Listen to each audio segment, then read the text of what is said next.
Welcome to today's webinar, The New Flying Machines, Air Taxis, Flying Cars, and VTOLs in the Future Mobility Space. For the record, if you don't know what a VTOL is, you will by the end of this webinar. My name is Libby Van Buskirk, a leader on our client engagement team, and I'll be your host for today. Our presenter is Chloe Holzinger from our energy storage team. Chloe, could you share a bit about yourself and how you come to be sitting here today telling us about flying machines? Sure. So I'm on Lux's energy team, where I cover energy storage technologies, energy for mobility technologies, wireless charging, electric planes, all sorts of fun things. And previously, I was a mechanical engineer at Open Water Power, where I worked on making underwater batteries for subsea applications. That was after I received my master's in mechanical engineering from Duke University. Thank you, Chloe. So Chloe is just one of the amazing analysts that I get to work with here at Lux, who bring their expertise and passion for technology to bear on the key challenges and opportunities our clients are facing. What technologies threaten their current business, and what technologies open up new avenues for their business to change and evolve, whether through new applications, new business models, or better or less expensive ways of operating. And this really brings us to the core of what Lux Research does. We help our clients to drive growth through tech innovation. We do this in a number of ways, by evaluating the strengths and weaknesses of startups and small to medium-sized businesses that are focused on emerging technology, by tracking the innovations occurring within the big players, by analyzing how new regulations and trends in innovation are impacting our clients' business, and using data and analytics to track where innovation is occurring, who is investing in it, and what the remaining opportunities or unmet needs are in each space. Our clients are global Fortune 500 companies in the physical industries, and as a leader on the client engagement team, my team and I are tasked with working with our clients to define the goals they have in working with Lux, such as what technology exists today that will enable us to produce a commercial flying vehicle, and to assure we're meeting those goals throughout the course of our work together. What I have found in my time at Lux is that it is critical for companies to continue to evolve, and what's so exciting about the work we get to do each day is helping connect our clients with the critical information they need in order to do this. Our clients each have a vision for where their company needs to go, or in some cases they know they risk becoming a cautionary tale if they don't develop that vision, and that is where Lux comes in. But the reason we're here today is to understand the state of innovation in flight and personal transport and what future mobility has in store. So with that, I want to hand it off to Chloe. Thank you very much, Libby. And thanks to everyone online for attending this webinar. So as Libby mentioned, my name is Chloe Holzinger. I am a senior research associate on Lux's energy storage team. And today I'm here to talk with you about electric aviation. So there are obviously many different types of aircraft, from helicopters to commercial airliners to small turboprop planes. And while industry players in each of these segments are looking into implementing some degree of electrification, today I'll be focusing on one segment in particular: flying cars. These aircraft have been at the forefront of science fiction and public imagination for decades, from the police cruisers in Blade Runner to land speeders and pod racers in Star Wars, and even Steven Spielberg's E.T.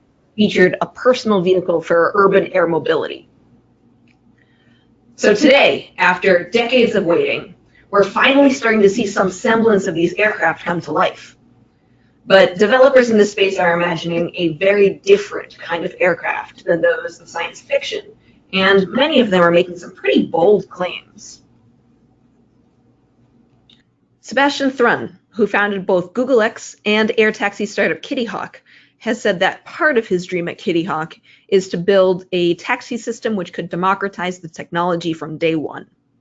The company believes that the costs of an air taxi system would be even less than the cost of an Uber or a Lyft. This thinking is pervasive in Silicon Valley, where many think that taking an air taxi will one day be like taking a bus. Their rationale is that air taxis will not be restricted by roads and will therefore be able to more quickly and efficiently get passengers to their destinations by traveling as the crow flies. At the same time, companies are also claiming that they'll be able to start releasing these aircraft to the public as early as this year, regardless of safety concerns or regulatory barriers. So with all these sensationalist headlines, it is difficult to cut through the hype swirling around all types of electric aircraft. In this webinar, I'll provide a brief introduction to the air taxi market, followed by an overview of the technical hurdles that remain. I'll conclude today's discussion with our Lux Take on how we envision air taxis fitting into the future urban mobility landscape and our recommendations for engaging with this industry. But first, a quick overview of what's been going on here. Developers use a variety of different names to refer to modern-day flying machines, with the two most common terms being air taxi and VTOL, which stands for vertical takeoff and landing. These aircraft use many small electric propeller motors in a design referred to as distributed electric propulsion to increase safety and reduce noise compared to single rotor aircraft like helicopters.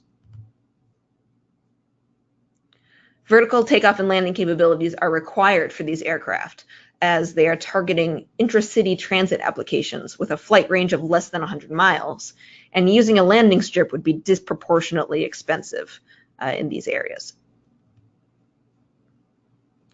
Lastly, these aircraft rely on autonomous navigation to eliminate the need for a pilot, therefore freeing up room for more paying passengers. Now, it should be noted that the terms flying car, air taxi, and VTOL are not interchangeable, but their definitions do overlap when referring to the particular case that I've outlined here. Developers in this space claim that an air taxi service ferrying people in all-electric aircraft above congested freeways will address heavy traffic congestion and air pollution problems. So what's stopping air taxis from entering the market tomorrow? There are 4 major barriers to market entry today: batteries, noise, autonomy, and infrastructure. All of these are solvable problems with many possible solutions, so let's dig into them. The first problem is batteries.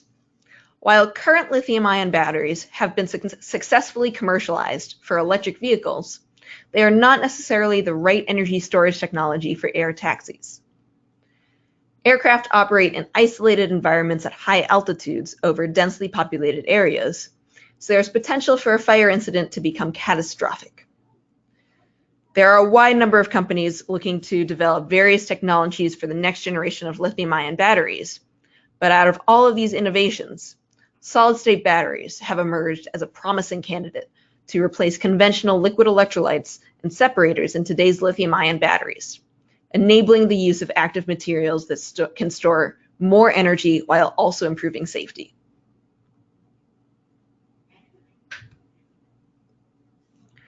Unlike incumbent liquid electrolytes, solid-state electrolytes are non-flammable and are also more effective at preventing shorting, leading to improved safety.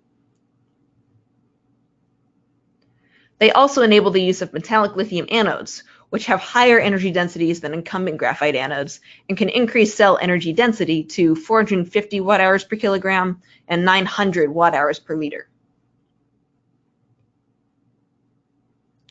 However, there is still a fundamental lack of technology maturity, and poor metrics like power output and electrolyte thickness currently limit the technology's appeal.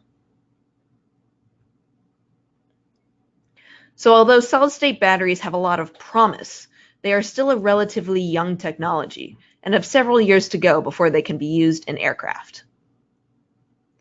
Yet once they are commercialized in the early 2020s, solid-state batteries will be able to increase aircraft's flight range, allowing them to operate for longer periods of time before stopping to charge, and allowing them to service longer routes.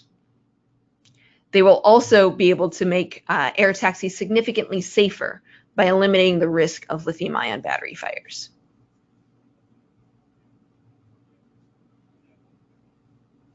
The second problem is noise.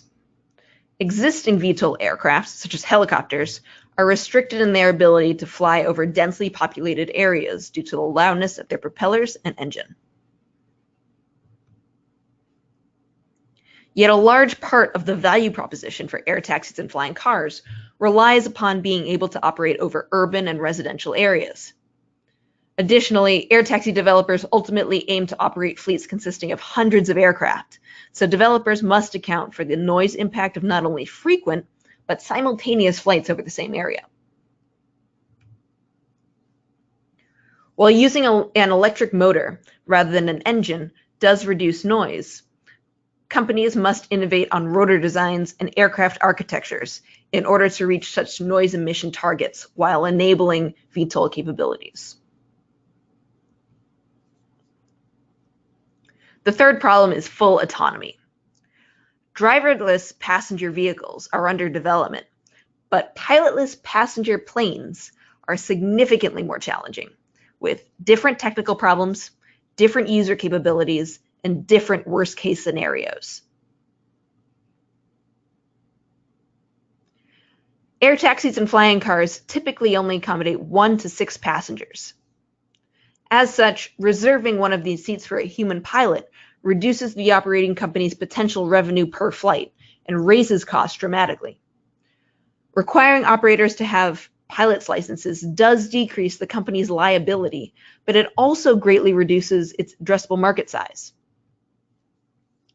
Even a sport license requirement shrinks the possible user base to less than 1% of the US population. Therefore, fully autonomous capabilities are required for air taxi and flying car developers to make significant revenues. And the fourth problem is infrastructure. Current air traffic management systems were simply not built to allow for autonomous air taxis. These incumbent systems use a centralized architecture in which people in a control tower approve flight plans, direct traffic, and handle emergencies. This type of system was not built to be able to accommodate an operational air taxi service, which would provide on-demand flights, fly in currently forbidden airspace, and dramatically increase air traffic. To address the need for a digital traffic management system for coordinating flights for a variety of autonomous aircraft, companies are developing unmanned aircraft system traffic management services, which would manage all autonomous flights by both air taxis and drones. One company that's pursuing this technology is Skyward, which offers a cloud-based drone operations management platform for enterprises with commercial drone operations. Following its recent acquisition by Verizon and its formation of strong relationships with commercial drone regulators, Skyward is in a great position to scale its business and develop additional products. Now, a large part of what I do here at Lux is talk to CEOs, CTOs, and founders of innovative companies like Skyward in order to better understand their technology and business models so that I can make appropriate recommendations to our clients. We use this primary research to prepare company profiles, which includes a factual summary of the company's activities, as well as our opinions, analysis, and final Lux take on the company's prospects.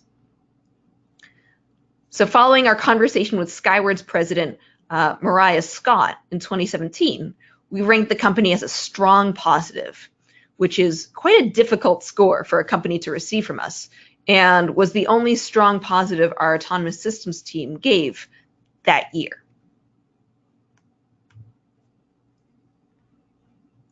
So given these 4 major technical problems, air taxi and flying car companies have yet to overcome significant hurdles before they are ready to enter the market, despite the hype in today's media coverage. These aircraft will also be expensive to build, and infrastructure, such as launch pads and some version of today's airport security, will have to be built from nothing. Additionally, with a maximum flight range of 100 miles, air taxis would only be able to make about 7 flights before they would need to stop to charge. So to increase uptime, service operators would need to build either battery swapping or fast charging capabilities into every launch station, which will also contribute to upfront and ongoing operational costs. Therefore, while air taxis will certainly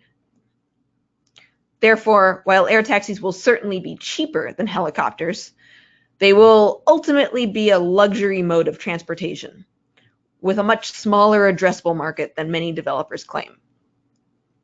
In the first iterations, air taxi services will likely be restricted to locations with sprawling city hubs that are not well serviced by existing public transit systems, such as Dallas and Los Angeles.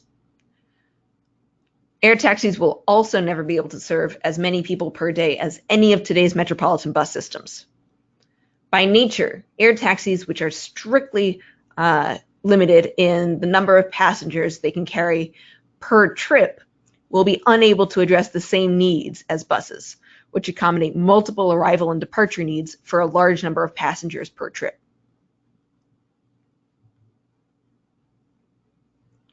So although flying cars are coming, they will play a much smaller role in the future urban mobility landscape than pundits advertise. Unlike mass transit networks, autonomous and electric vehicles, and car-sharing solutions, air taxis are really only appropriate for heavily trafficked routes, such as those between airports and downtown hubs. So you were promised flying cars, and you will get them, but not for daily travel. So how should you be thinking about this market? First, ignore the hype. The addressable market size for flying cars and air taxis is much smaller than developers advertise. Therefore, despite the thrill of building a real-life flying car, we strongly caution against joining any funding rounds for flying car or air taxi startups. These companies, even many of the bad ones, are already flush with millions of dollars in cash, and further investment would just be pouring money down the drain. Second, we recommend that companies already invested in adjacent technologies expand their market by addressing air taxis as well as electric and autonomous vehicles, since many technologies designed for these vehicles, such as wireless charging and LiDAR, will be needed to build and operate fleets of air taxis. And lastly, we recommend more carefully considering electrifying small regional planes, which is an existing and diverse aerospace market, before pursuing the infant air taxi and flying car sector. This application will be the easiest aerospace market to electrify, as technical and regulatory barriers are minimal. If electric aircraft developers in this space can match the upfront costs of incumbent planes and still achieve operational expenditure reductions, widespread electrification could drive market growth.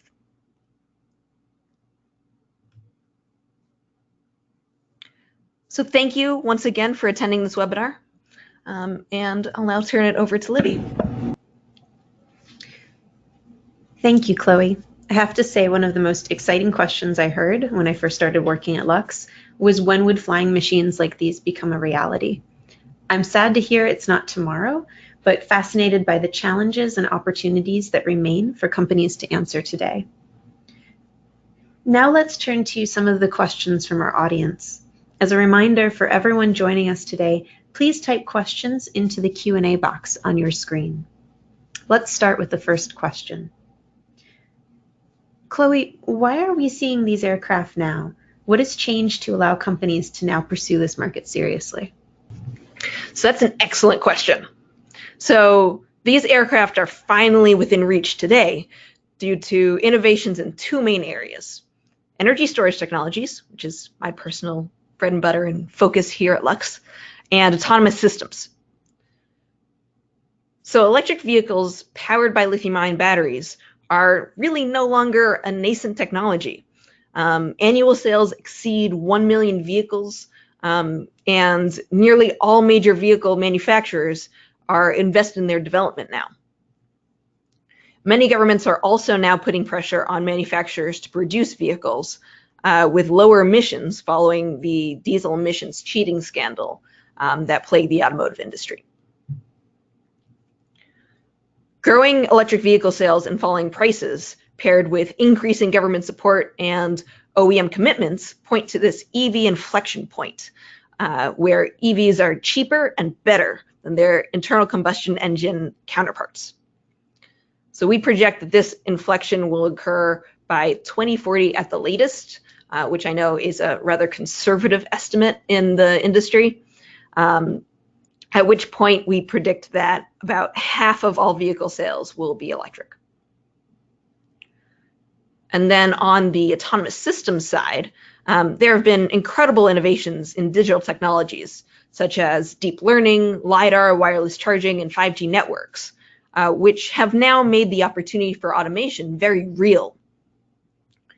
We see evidence of this in autonomous vehicles, as assistive features of increasing sophistication are now found in all classes of production vehicles.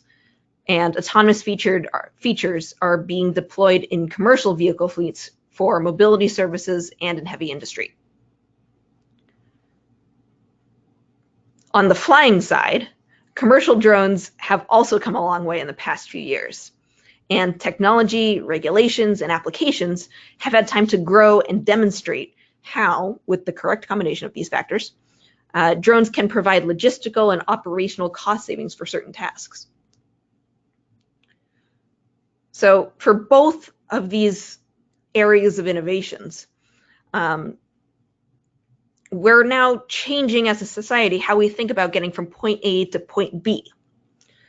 Whether it's car sharing, ride hailing, hyperloops, and other last mile solutions like e-scooters, we're thinking about different technologies that are making mobility more convenient, cheaper, and more efficient. And so air taxi developers seek to be a part of this new mobility mix. Mm-hmm.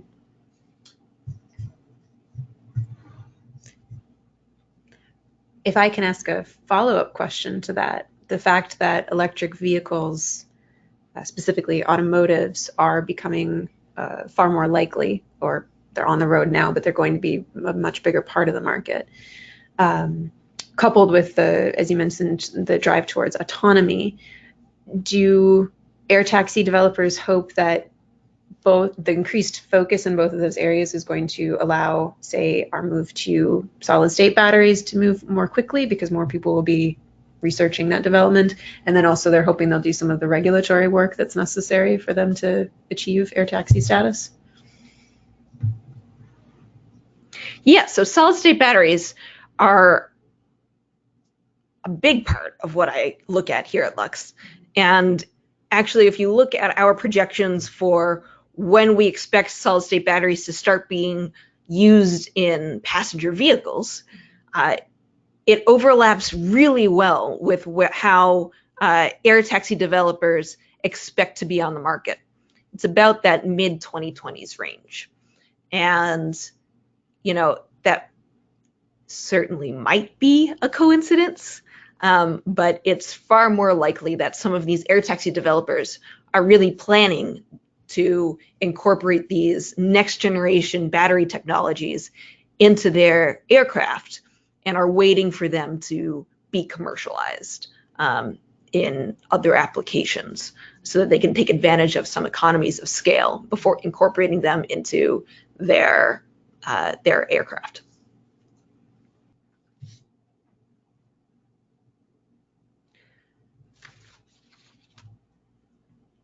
The companies that did respond disclosed that they're too early stage for this kind of technical interview. So this dichotomy speaks to the hyped nature of the air taxi press coverage, and that's a clear signal of the industry's technical immaturity. I would like to note, though, that we have been able to interview some companies developing electric aircraft, but none of them are building air taxis.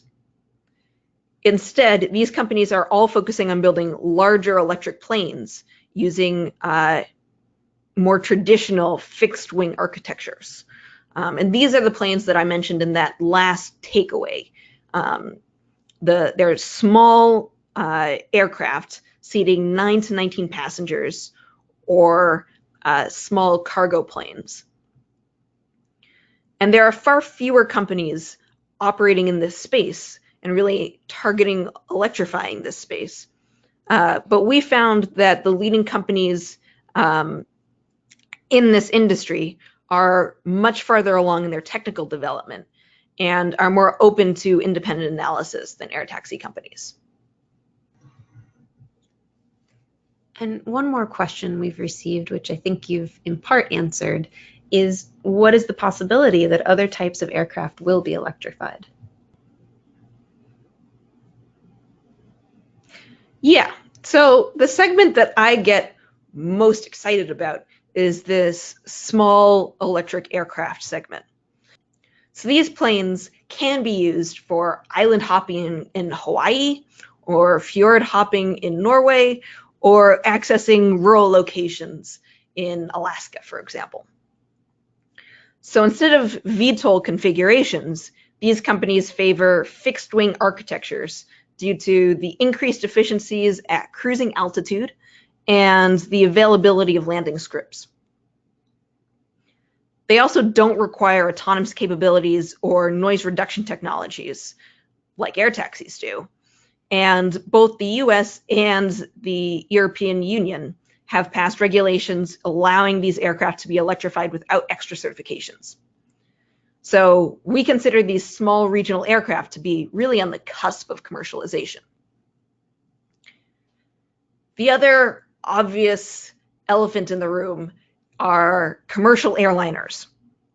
So these are the types of planes that you would be using to travel from our Boston office to our Singapore office, for example. And aerospace OEMs have actually been working on electrifying commercial airliners for years, but have not succeeded in overcoming the technical and cost hurdles of this challenge. So for context, to power a plane of this weight and size would require an enormous amount of energy storage, which would impact the plane's ability to carry cargo and passengers.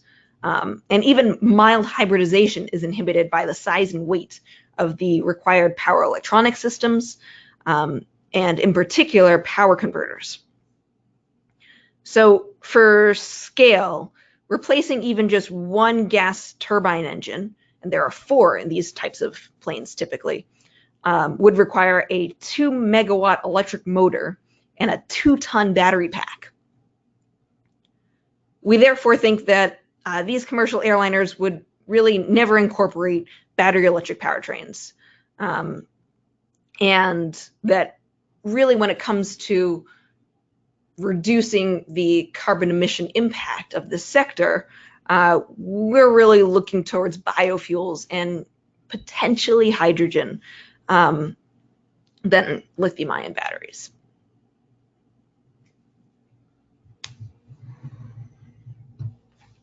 Well, it looks like we are out of time for today. Thank you again, Chloe, for a great presentation and for insightful answers to these questions. We weren't able to get to all of the questions. If you submitted a question that we didn't answer, we will follow up directly. If you'd still like to submit a question, please email us directly at questions@luxresearchinc.com. Finally, if you found today's presentation inspiring or interesting, please tell your friends and follow Lux Research on LinkedIn, Twitter, YouTube, or our blog for more information and insights. You can always contact us to learn more about how we can help you drive growth through tech innovation for your organization. Thank you all so much.